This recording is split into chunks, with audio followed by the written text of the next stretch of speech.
We are officially on, let's see, we're on page 17 in the workbook, if you're following along in that, on item number 6 in Revelation chapter 9. So if you want to find Revelation chapter 9, and we're going to talk about some of these things tonight. And, you know, I debate every week about how to do this class, and sometimes I feel like that we go so many different places that maybe we lose touch, and yet then I go back, and when I start looking at it, I'm going, well, how are you going to know that if we don't go back where it came from and find out? So I end up kind of back at the same place I was. But if you'll remember, in chapter 8, verse 13, chapter 8 ends with this warning: woe, woe, woe for, to the inhabitants of the earth, because of the trumpet blasts that are about to be sounded by the three angels. Last week, we talked about chapter 9, verses 1 through 12, which is the first woe, if you want to look at it that way. It's also the fifth opening of the sounding of the fifth trumpet. The angel sounded the fifth trumpet. And then when you get to verse 12, it says, the first woe is past, the other two are coming. So that brings us to chapter 9, verse 13, which is actually where we read down to last week. And in chapter 9, verse 13, it says, the sixth angel blew his trumpet. And so we begin with the sixth angel. Now, the interesting part about this, when we get to this, this particular woe, the second woe or the sixth trumpet, goes from 9:13 all the way through 11 verse 14. So if you will, just flip a page or two here, and when you get, there's chapter 10, chapter 11, and see when you get to verse 14, it says, the second woe has passed. Now the first woe took 12 verses. This one's going to take almost 3 chapters, okay? And I don't know that we'll get through all of it tonight. I kind of, always start out thinking I will get, Anyway, this is still in lesson 5, and you kind of get an idea of how I put these lessons together in where there are grouped like this. So to me, it didn't make sense to not have at least all of this woe together, in a lesson, but I went ahead and put it in with the first one, and I thought, well, we'll cover 2. And it takes a little longer than you think. But let's begin there in verse 13, and let's read the rest of the chapter. So let's begin with Rodney, and just go down the row and read like a paragraph at a time. Wherever you stop, the next person start. Okay, start with chapter 9, verse 13. Okay. Please. Let's see. The sixth angel sounded this trumpet, and I heard a voice coming from the horns of the golden altar that is before God. It said to the sixth angel, who had the trumpet, release the 4 angels who are bound at the great river Euphrates. And the 4 angels who have been kept ready for this very hour, in day and month and year, were released to kill a third of mankind. 15? Yeah, keep. 16. The number of the mounted troops was 200 million. I heard their number. Let go a little more, yeah. Just pick up where the other one leaves off. The horses and riders I saw in my vision looked like this. Their breastplates were fiery red, dark blue, and yellow as sulfur. The head of the horses resembled the heads of lions, and out of their mouths came fire, smoke, and sulfur. A third of mankind was killed by the 3 plagues of fire, smoke, and sulfur that came out of their mouths. The power of the horses was in their mouths and in their tails, for their tails were like snakes, having heads with which they inflicted injury. Okay. Charles? But the rest of mankind who was not killed by these plagues did not repent of the works of their hands, that they should not worship demons and idols of gold, silver, brass, stone, and wood, which can neither see, nor hear, nor walk. And they did not repent their murders, or their sorceries, or their sexual immorality, or their thefts. Okay. All right. Now, bear in mind, we're stopping sort of in the middle of this woe.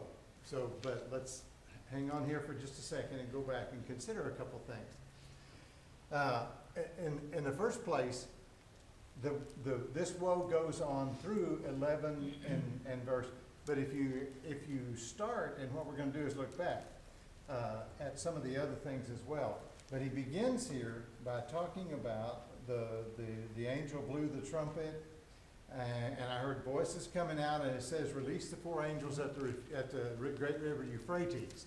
Now, in chapter 11, if you want to look at chapter 11, verse 13, at that very hour, or at that time, there was a severe earthquake, and some of the people were right, and then it says the second was passed. This particular verse, chapter 11, verse 13 and 14, could be written back over there in chapter 9, verse 13 and 14, and it would make sense with it. So you go, well, okay, why is it over there? Well, here's why. Because the 5th seal and trumpet and bowl of wrath, and we talked about this one last week. The angel blew his trumpet, the 5th one, the 5th angel, and a star came from heaven with the key to the shaft of the abyss, right? And the star being Jesus, the abyss being the grave, the place where the devil had everybody captive. And he releases these people. Now, when did that happen? How did Jesus overcome the grave? Why wasn't he held in the grave like everybody else who had ever died? Okay, because he had no sin. The way you overcome, the way you don't go to the grave permanently is don't sin. Well, that's been the rule since the beginning of time. And because sin causes, because of sin, then death becomes a kind of a permanent situation, because now we're not talking about just physical death, we're talking about spiritual death, which is just a separation from God. So the grave had hold of these people. Now when we get to the next seal, he's talking about the last. Now remember, that was the 5th one about the grave. The 6th one is about Jesus is going to overcome death itself. Now, how do you do that? How do you make death not applicable to people who sin? That's called atonement. So that's how he's going to do that.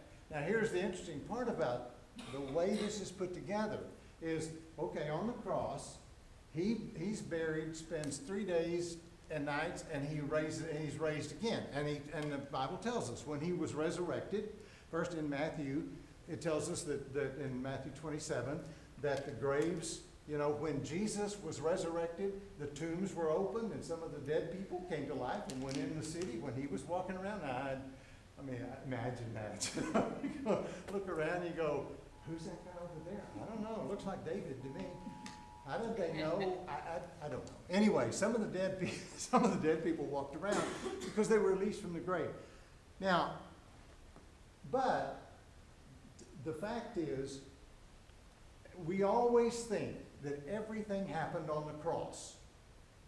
We just sort of grew up thinking, okay, everything, Jesus overcame the grave on the cross. No, he overcame the grave when he went down to the Satan's Matthew 12, verse 29. He says, how can you spoil a rich man's goods unless you first go into the rich man's house and bind him, and then you can take his goods, okay? So that's what Jesus did. He went into the devil's domain, that was the shaft of the abyss, and and bound the devil so he could steal his goods. But how do you prevent people from going there in the first place? Well, what causes that is sin, so you've got to do something about the root problem, which happens with atonement. Atonement didn't happen on the cross. Passover did. When Jesus was crucified, it was fulfilling the Passover, which was the Passover lamb, which released the children of Israel from bondage. But what actually got them released from bondage over there? They were held captive by a nation. The Bible is full of physical things that represent spiritual truths, okay? And we all know that.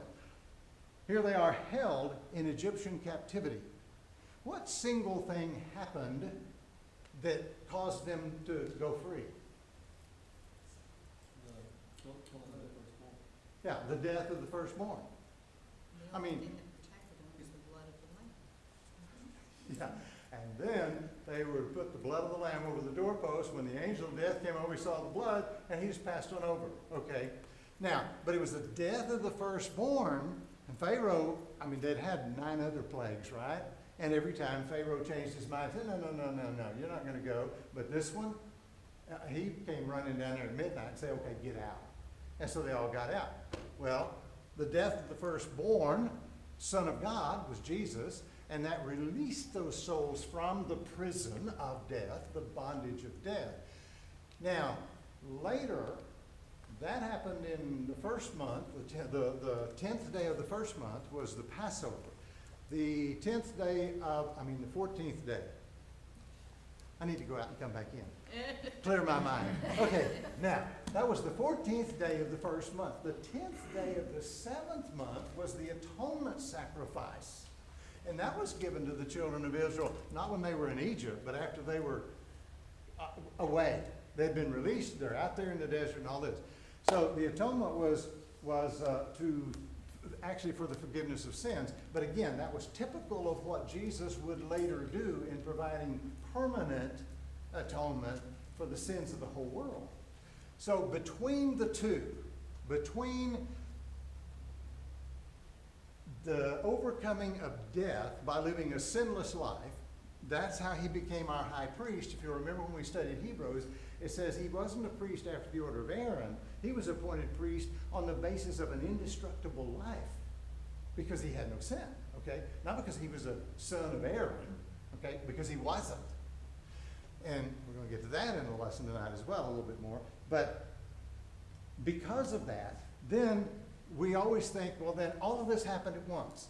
No, it really didn't happen at once. It took quite a little while for this to happen. As a matter of fact, when we look at the fifth seal and the trumpet, under the fifth seal, we saw the souls that are under the altar.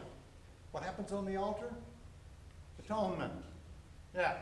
Okay. What happens on it? But now, when death was overcome, it says, then I saw the souls of all those righteous people that were waiting under the altar, and they asked a question, which was what? How much longer? How much longer do we have to wait? Well, what happened?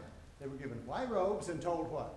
Wait a little while. Just a little bit longer, yeah. Wait just a little longer. Okay, what are we waiting for? And then when we did the trumpet last week, he had the key to the abyss. Okay, so they come out, they're waiting under the altar.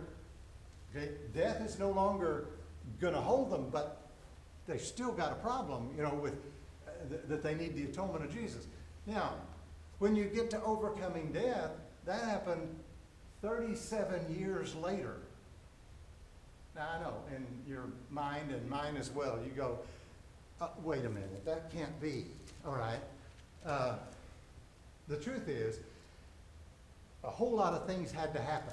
Because when he overcame death is the same time, when death was obliterated, was the same time when he was going to remove the temple, because that was where the atonement was made. The temple, if the temple had been destroyed when Jesus was crucified on the cross, when the earthquake, now the veil of the temple was torn in two, but if the whole temple had fallen down, we'd be saying everything happened back then, okay? But it didn't. That didn't happen for a while. Why? Turn to Matthew 24 right quick, and we'll just look at a couple of things there where he talks, Jesus himself now is explaining this. So these are red letters. Obviously it starts off, and they were walking away from the temple, and his disciples are saying, oh, look at all these big, beautiful buildings. Aren't these great? And Jesus turns to him and he said, I'm going to tell you the truth. Not one stone is going to be left on top of another. And they ask the obvious question, when is this going to happen? When? And he tells them. So he says, okay, don't be deceived. Just starting in verse 4. He says, many will come claiming to be the Christ and so on. You will hear of wars and rumors of wars. But don't be alarmed, such things must happen, but the end is still to come. Now, Mark's version says the end will not come right away. It's going to wait a little while. So, you can read on down, and he says, you, the apostles, he's talking to his apostles now, sitting on the Mount of Olives, you will be handed over and be persecuted, some of you put to death, you'll be hated by nations. At that time, many will turn away from the faith and so on. Verse 14, and the gospel of the kingdom will be preached to the whole world as a testimony to all nations, and then the end will come. How long did it take for the gospel to be taken to the whole world? 37 years. 37 years. Thank you very much. Exactly. And we know, I mean, Jason's been teaching on Acts on Sunday morning. It was written in AD 62. Hebrews that we studied wasn't written until 68. Now, Paul's letters, or most of them, were written back in the 50s, maybe early 60s, but, he was killed by Nero back there. So, but the fact is, and what is the Old Testament Deuteronomy as well as Hebrews tell us about God's going to make a new covenant. Well, God's not going to hold people accountable or do away with the old. And what did Jesus say in Matthew chapter 5? He said, I haven't come to destroy the law of Moses. I've come to fulfill it. And until heaven and earth disappears, and we've talked about that a dozen times in here, this is the heaven and earth of Isaiah 51, Jerusalem and Judah. I laid the foundations of the earth. I put the heavens in the sky so I could say to my people, Zion, you are my people, okay? So he's talking about that heavens and earth, that creation of the nation of Israel. So when we look at all this and we see how this comes together, then we understand what Jesus is saying here. This is going to take some time. And so once that's all in place, and Jesus says back there in Matthew 5, I didn't come to destroy it, but to fulfill it. Then he says, until heaven and earth disappears, not one jot or tittle, King James Version, I don't know why I can't forget that. What do the newer translations say? One dot of the I or cross of the T or something like that. Anyway, most of the memory work I did when I was a kid was in King James, so I still quote that. Anyway, but he says nothing is going to depart from the law until what? Everything is accomplished. Well, part of that everything was the new covenant had to be taken. I mean, God's not going to hold people responsible for some. I've had people ask me, well, what happened to all the people that died between the crucifixion of Jesus and Pentecost?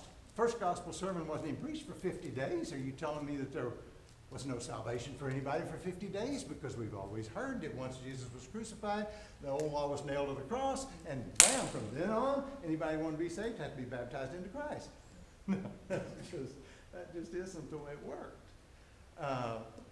And that's not what Paul's saying over in Colossians, where he says the old law, he says the handwriting of ordinances that was opposed to us, contrary to us, were nailed to the cross. Jesus took care of those on the cross by his sacrifice for sin. He fulfilled the old law, but it didn't all happen on the cross. Anyway, comments, questions, things you want to say about that before we move right along? I had always heard that the ripping of the curtain in the temple was destroying the temple, so I had not thought of it as destroying Jerusalem. I always thought that was the tearing. But the temple still stood.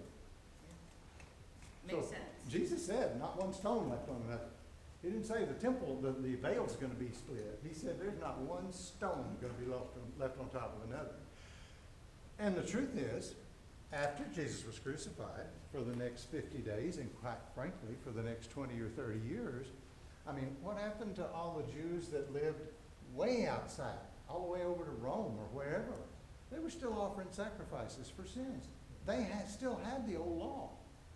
And until the gospel was taken to them, the new covenant, then God left that in place. Now, yes, he did remove it completely, but there was a time coming, and it took a few years. It was kind of the whole point here. I said all that to say this. Yeah, go ahead. I was going to say, when the curtain was split in two, it was God's way, to me, anyway, it was God's way of saying that there is no more barrier now. Now, the common to the high have direct access. He's saying now you have direct access. You don't have to, you don't need all of it. There's no more barrier between the Holy of Holies, God's place, and the common people. It's open, it's now yours. Yeah. Let me modify that just this much. And I totally agree with you. That was a symbol that the Holy of Holies would be open. But it didn't mean it was open that day, because the new covenant hadn't even been given yet. First Gospel Sermon, and if you read Hebrews chapter 9, verse 8 says, and he talks about the priest going in and making the sacrifices, he said that was the Holy Spirit's way of showing us that the way into the Holy of Holies wasn't open as long as that first tabernacle was still standing. So the actual entrance into the Holy of Holies wasn't there until not one stone left on top of another, but that splitting of the veil of the temple was basically a prophecy or an indication of what and the reason is because what Jesus did on the cross made that happen. It just didn't happen that day. And that's kind of the whole point. But it's a good point. That's exactly what that symbolized, was the way into the Holy of Holies is going to be open for everybody. And it's going to be, and we'll see where it is here a little bit later in Revelation. Now, in these passages where we looked at, in this, now let's go back to Revelation chapter 9, okay? One other comment about Matthew 24 when we're over there. He says the gospel's got to be preached, and then the end of come. He goes all the way through this, and down in verse 32 or 3, whatever it is, he says, and I'll tell you this generation will not pass away until all this has happened. You just can't miss Matthew 24. It's talking about the destruction of the temple and Jerusalem, and it's going to happen in their generation. And why people have trouble with that when all we got to do, I mean, my goodness, fly over Israel, look for it. It isn't there. And we know exactly when it was destroyed by the Romans in AD 70. That was in that generation. So, I mean, to me, that's kind of a no-brainer. I mean, you don't hardly have to think about that one. And yet, we have all kinds of stories about it, and people that want to do all kinds of funny things with it. Anyway, then we get back to chapter 9. Now, let's look at what he says. The sixth angel sounded his trumpet, and there was a voice coming from the altar, and it said to the sixth angel, release the four angels that are bound by the great river Euphrates. Now, if you look in chapter 16, which is when the angel throws out the sixth bowl of wrath, okay, and you realize by now these all relate to each other. Then the sixth angel poured out his bowl where? On the great river Euphrates. What in the world does the great river Euphrates have to do with the book of Revelation? Well, let's do a little history lesson. I'm sorry. No. What was the first war ever waged in the Bible? Very first one ever recorded. When the Jews, Anybody? The first, War. The first battle, first war. was it when Abraham went to go get? Yes. Okay. It was Abram. Wasn't Abraham yet. Abram in Genesis chapter 14. Now here's what happens. You've got some cities over here. Elam, Shinar, Elasar, and Goim, however you want to pronounce that. And the king of Elam was a guy named Chedorlaomer, or Laomer, however you want to pronounce that one. I'm not Armenian, so I don't really know how to say that right, okay. But nevertheless, there's these four kings. Now they are all over there, and Chedorlaomer goes and he rounds up his buddies over there, and he says, guess what? There's some kings down here in the valley of Siddim, and there's 5 kings down there, and there's 5 cities, the king of Sodom, Gomorrah, Admah, and Zebulun, and Bela, and they got stuff down there we want. So let's go get it. I mean, this is just the way they did back in those days, all right? Now, so this was the plan. They're gonna leave their place and they're gonna go down there and get it. What stood in their way?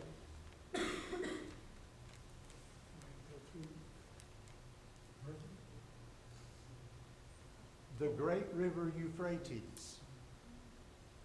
It really was a great river, and still is. The river Euphrates is the longest river in that part of the world, and it's a huge river, and it's average about 32 feet deep, and most of its length, it goes through mountainous, the headwaters of the Euphrates comes all the way up in northern Turkey in the mountains way up here at 10,000 feet above sea level. Snows a lot up there. That's way up north and it's cold. And they get a lot of snow, which feeds the water into the river in the spring when the snow melts. Also in the spring of the year, they get a lot of rain in those sections. And so the river Euphrates back then, now today, if you look at it, they've tried to control it with dams and levees, just like they have the Mississippi and all these other rivers, and it's navigable and all of that now. But back in 2,000 years before Christ, there weren't any dams and levees, okay? So when the snow melted and the rains came, the river was at its highest elevation. You couldn't get an army across it if you wanted to. They wanted to. But the river had to dry up first. Now, this river also runs down through this area of Mesopotamia, which happens to be hot and dry. As a matter of fact, when you get on the east side of the river, over in here, west side, I always get east and west backwards in my mind. Anyway, when I'm looking at a map. Anyway, the temperatures up there get around 120 degrees in the summer, okay? So it gets hot. And the waters dry up a lot. When the waters dry up, the kings are waiting until the water dries up, then they go up and they get all their armies together, and even then they would go up north to northern Mesopotamia, because obviously the further upstream you go, the shallower the water is. And also there was areas up there around Haran. Remember, Abraham came from the Ur of the Chaldees, and he went all the way to Haran and then back down. Why? Because the Euphrates was in his way, okay. But up in there, they could get across. So they would have done that. They went down and they attacked these kings of the south. There were 5 kings. They ransacked their cities. They captured people, took all their possessions, and they took a whole lot of people and a whole lot of possessions, and they left, and they headed back up the valley here along the Jordan River, back up to cross back over the Euphrates River and go back home. What was their one big mistake? Who did they capture? Huh? They took Lot. They took Lot. Now, if they hadn't taken Lot, they might have got away with all this. I don't know. But they took Lot. And as they were headed back north, the Bible says one of the guys escaped and went over to Hebron. Abram was living right over here about the first day in Canaan, okay, on that map. I couldn't find a map that really showed all this as clear as I wanted it, but Abram's living over there around Haran. He's actually pitched his tents under the great oaks at Mamre, all right? So this guy goes over and tells Abram, hey, the kings from Mesopotamia have come down, and they've taken us, the battle of 9 kings, and they've taken your nephew. Well, now that didn't sit too well with Abram. So he rounds up how many people? Anybody remember? It doesn't matter. 318 people, okay? Abram had 318 people. Now let me say this, the Bible never says how many people all these other people had. And this was 2,000 years before Christ. These weren't large kingdoms. These were more like city kingdoms. And so were the 5 down here in the valley of Siddim, all right? So they may have had 1,000 troops altogether. They may have had 10. It doesn't tell us. But I don't think there were 20 or 30,000 of them, okay? I don't think there were that many trained in war that could have gone. However, Abram takes 318 people, comes up there, finally tracks them down up around Dan, north of Dan, which is up here in the area of Syria. And Abram catches up with them there, and he splits up at night and surrounds them And I don't know how he did it because the Bible doesn't tell us, but it says that he absolutely took over. And he ran them off. He took all of their possessions, all of the people they took, and his nephew Lot, and he brought it all back home. And the kings, he let them go. And they went back over to Mesopotamia with nothing other than their lives. And so that's what happened. Now, here's something interesting about all this. When Abraham was going back to Hebron, and he gets almost back home, the king of Sodom was grateful that he got all of his possessions and all of his people back. So he came out and offered Abraham, his share of the spoils. And Abraham said, I don't want anything. Who else came out to meet him? Melchizedek. And this is the only time in the Bible, other than the book of Hebrews, that we ever hear about Melchizedek. And yet Hebrews takes, as we know because we just went through it not very long ago, takes at least 3 full chapters talking about the importance of Melchizedek, because what was Melchizedek? First of all, he was King of Salem. the king of Salem. He was also the high priest of God, but he was the priest of Salem and the king of Salem.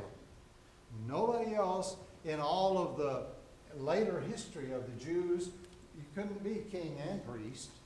That was 2 people. There was a king, that was of the tribe of Judah, and there were high priests, that was of the tribe of Levi. That's why Hebrews comes along and says, we don't have that kind of a high priest. We have one after the order of Melchizedek. So it's kind of important that God introduced us to this guy 2,000 years earlier called Melchizedek. And it just so happened that it happened with a war from a bunch of kings that came from the east, and they had a problem getting across the great Euphrates River. Now, fast forward 1,000 years or more. And by this time, the Assyrians had taken over the whole world of that time, from about 900 BC until 600 BC. Now, the story in 2 Chronicles 34 through 36, and I would like for us to turn over there. Turn to 2 Chronicles chapter, actually to about, 34, 5, and 6. We're going to look at a couple things there. But over here, the story is, happens in 609 BC. And this is toward the end of the Assyrian Empire. And so the Assyrians are doing good, except they're having lots of problems now from the Chaldeans. The Chaldeans are these people down here where Abraham's from. Okay, this is Ur of the Chaldees, all right? That's the Chaldean down here. And so they're having problems, and these people create all kinds of problems. And the king of Assyria is having problems up here in a place called Carchemish.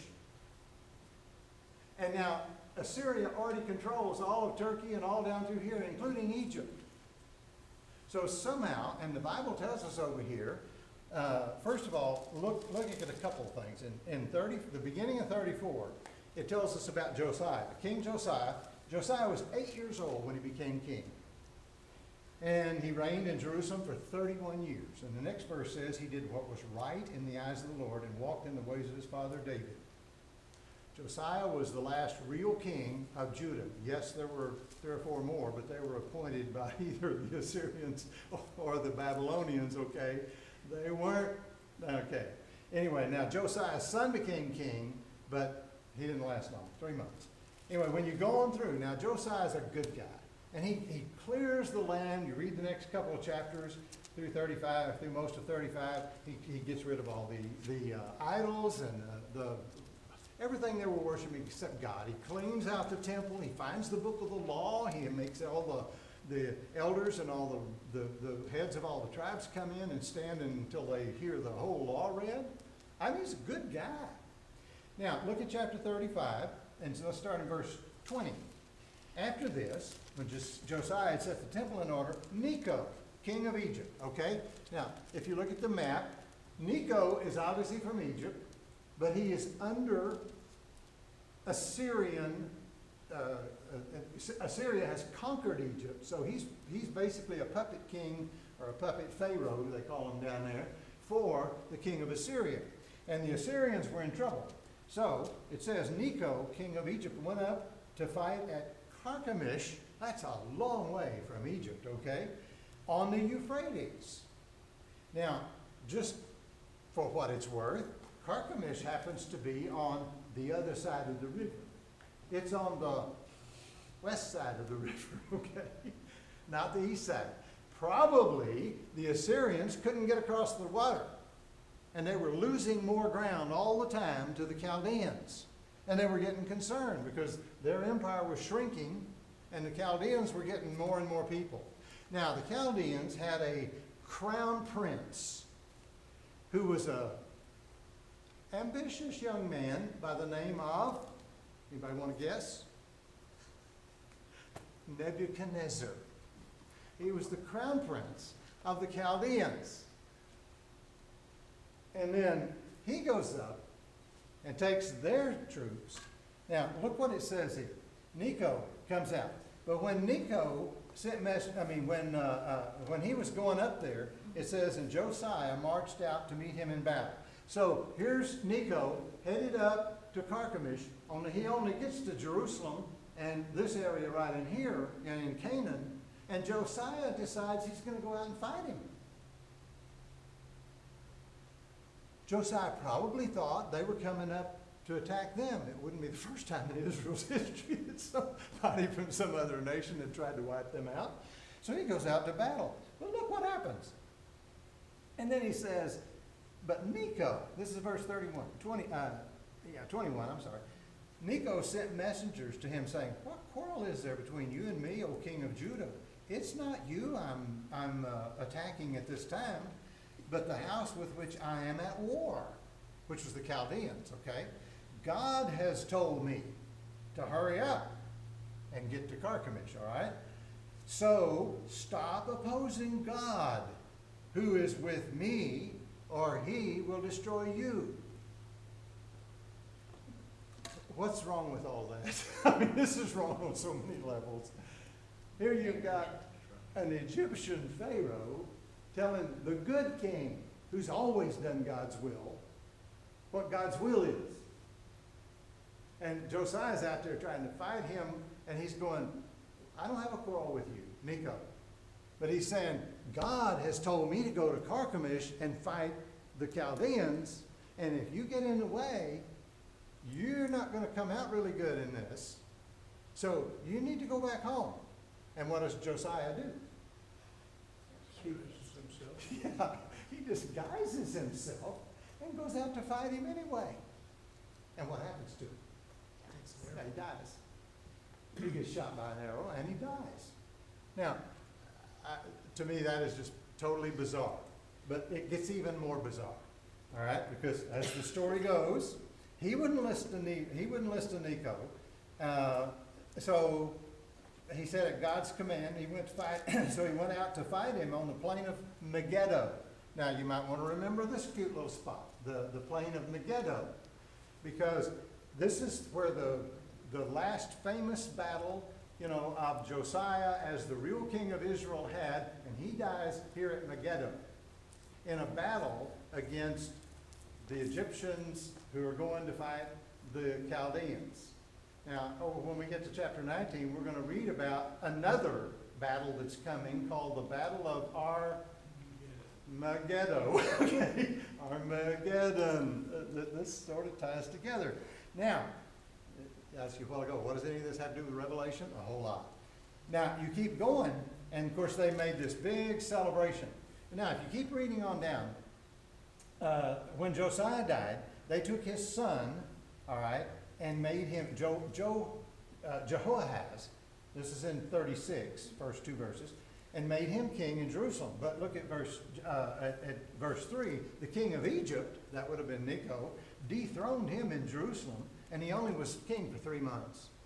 Well, Necho said, no. Josiah came out and attacked me. We're not having anybody else from there. So Necho appoints his own king as king over Judah, a guy from some other family named Jehoiakim. All right? And Jehoiakim was 25 years old, and he reigned 11 years. But he did evil in the sight of the Lord. Now, Nebuchadnezzar, king of Babylon, attacked him and bound him and held him off to Babylon. And then Nebuchadnezzar appointed Jehoiachin. And he was only there for 3 months and 10 days because Nebuchadnezzar decided he didn't like him. So he hauled him away to Babylon. And then he appoints Zedekiah. Nebuchadnezzar appoints Zedekiah. But then after, he was there 11 years, and then Zedekiah rebelled. This is verse 13. He rebelled against King Nebuchadnezzar. So what happens? King Nebuchadnezzar hauls him off to Babylon, and that was the last king Judah ever had. Now what happens next? This was in 609.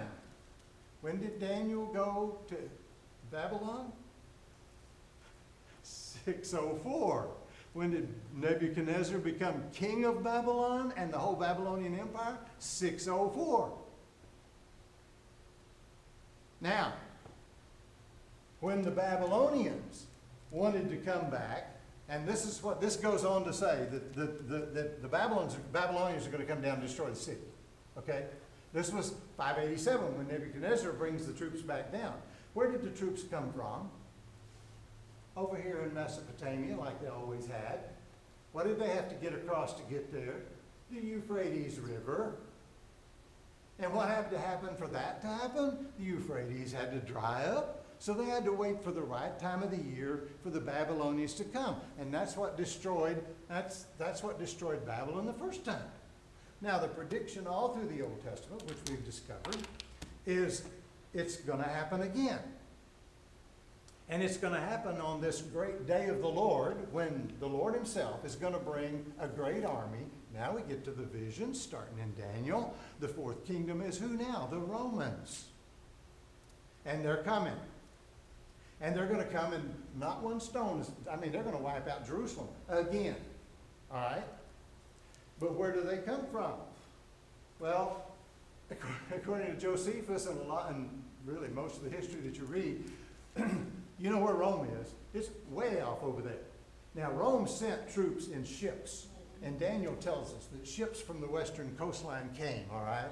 But the foot soldiers, most of them, the legions of Roman soldiers that came were stationed in Babylon. They had a problem. They had to get across the great Euphrates River. Same old thing. So now, when John is talking about, okay, the Romans are coming, he said, that's where we get back to what he said when he says, release the 4 angels that are bound at the great Euphrates. Why?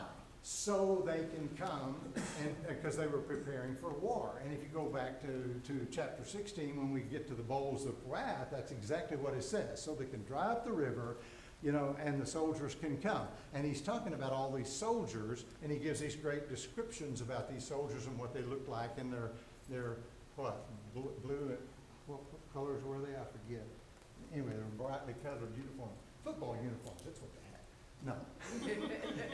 just kidding. Anyway, but now, he says something interesting. He says, these angels, he said, release the angels that have been kept for this very day, month, and year. Now think back to Matthew 24 again, and what did Jesus say? He talks about this, and when he says, this generation will not pass until all these things have happened. But he goes on down in chapter 24, in verse 36, and he says, no one knows the day or the hour. Only the Father. Not the angels, only the Father knows the day and the hour. As it was in the day of Noah, it's going to be a surprise. And he's going to come like a thief, all right? Now, he doesn't say nobody has any idea when this is going to happen. He says you don't know the day or the hour. Now, if you go over to 1 Thessalonians, and just look at one of these. There's 1 Thessalonians chapter 5. 1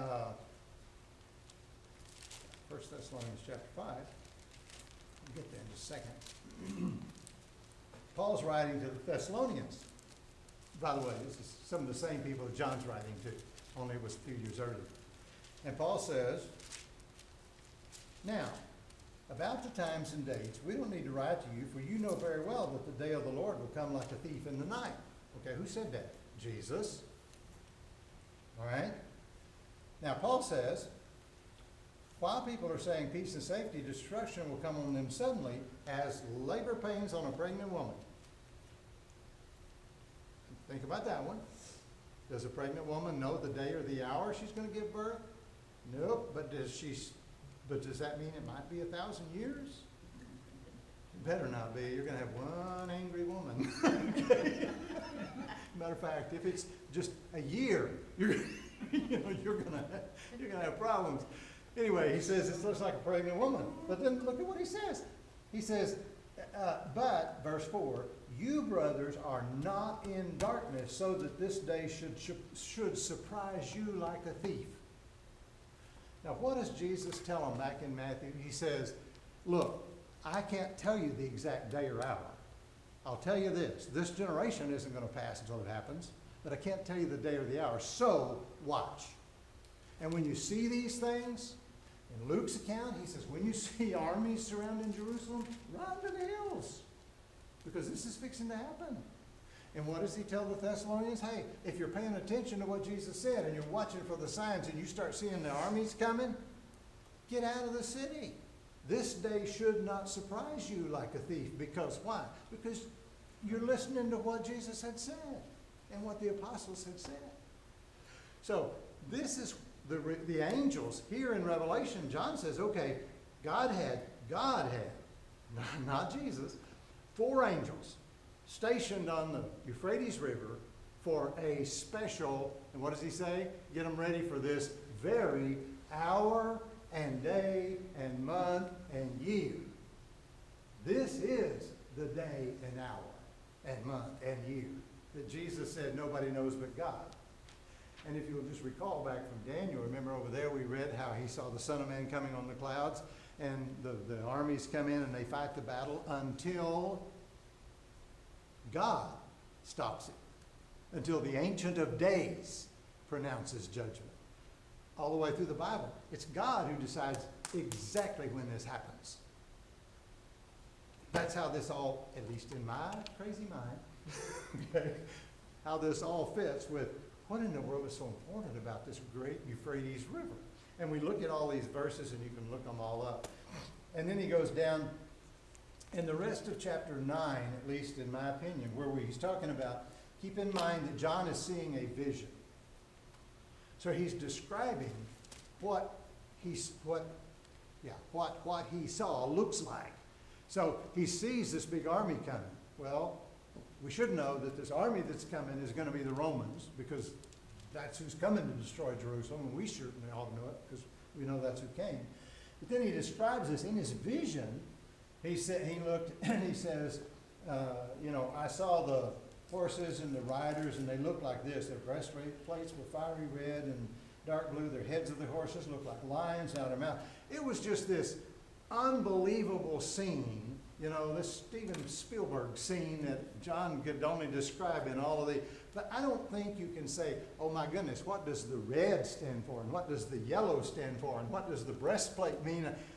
To me, that's getting way too picky to get the meaning out of this. I think what John's describing is this is what it looked like, and it was just awesome.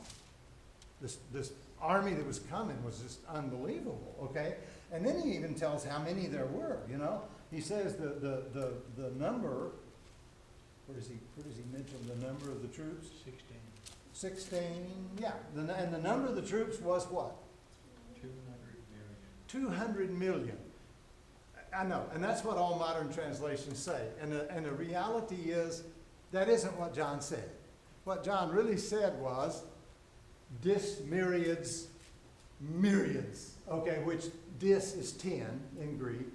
And what he's saying is 10,000 10,000s. And in Greek, even myriad was a fathomless number, unless it was modified to mean a specific number. So what he was, if we were to, now I understand when you're translating the Bible, you want to translate Greek words to English words as close as you can. But if you were translating the thought of what John was really saying, we'd probably say it was 2 gazillion gazillions. Because what John's saying is, you couldn't count them, there's so many of them. There wasn't really 200 million troops. How often do we use the same expressions? If I've told you once, I've told you, doesn't mean I've told you 1,000 times. Or nowadays, we'd probably say 1,000,000 times because thousands don't mean as much. And now millions turn into billions. Because we got more millionaires than we can count. So now we use billion instead of million. But no, it's that kind of it's an expression, not a number, not a specific number. And so that's what John is describing in his vision that he sees here in chapter 9. What's critical about this is what he's doing is showing what all has to transpire between the death of Jesus and his coming again to destroy Jerusalem and remove the temple and the atonement being complete and all of that. And this is that period of time during which this army is going to come. And so while I said a minute ago, he could have taken that verse over there in 11, chapters 13 and 16, and he could have put that over there in chapter 9 and just had 2 or 3 verses, and said, I saw these angels at the Euphrates River, and then there was a great earthquake, and then this happened. Because what we're going to find out is when that happened, there was a great earthquake. But there was a bunch of other stuff that had to happen in the middle of that. And one of them was the armies had to come. Well, the first one had to be, the gospel had to be preached in all the world. And then the armies itself, they came first of all, under Nero. And then when Nero died, they withdrew the armies, which, by the way, gave everybody that was listening to Jesus time to get out. In case you ever wondered if they had the city under besiege, how would they get out? That's how.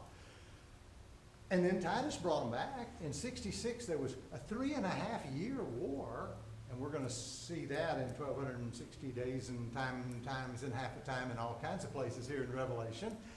That's what all this is talking about, at least in the way I see it, in terms of how you find what all this means in exactly what John said in chapter 1.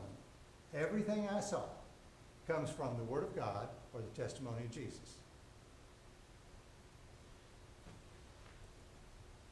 I don't know anything else to make of it other than I just believe what it says. And when Jesus says this generation is not going to pass till it all happened, if that's what he said, that's what he did. Just kind of like God created the world. I believe that. I just believe it. Can I prove it? No, nobody else can prove God. And like John's trying to describe stuff here, nobody can describe in words, What he saw was unimaginable. And yet, when you look at it in the context of how God used all these physical things, the battles, the rivers, and everything else, to demonstrate how he was going to bring about his invisible spiritual kingdom. How else could we ever understand it if he didn't give us some physical examples of how this all came about? We make a mess of it sometimes, and I'm sure I do too when I'm trying to explain it, but I don't know, it's kind of what makes sense to me. Any other comments or things? Got a couple minutes? Anybody?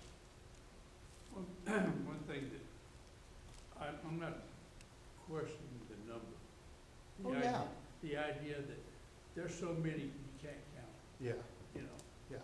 I can't count them even if I take my boots off, And quite frankly, if there was exactly 200 million, you couldn't count them. But one of the things that's always confused me when I was overseas, especially in Italy and in Romania, we say 1,000,000, and that's, 7 digits. Yeah. But in Romanian and Italian, and I don't remember the Spanish business, when they say 1,000,000, they're actually referring to 1,000. Yes, but that's the Latin in it, Yeah. okay? And Romania, of course, you talk to Romanians, they're closer to true Latin than Yes. any of the others, but it can get confusing when you're talking to somebody in Italy or in Romania or any of the Latin, and this, I know it doesn't make sense, but when you there's a meal is 1,000, right? A millimeter is 1,000th Yeah. of a meter, Yeah. you know. Yeah. And it's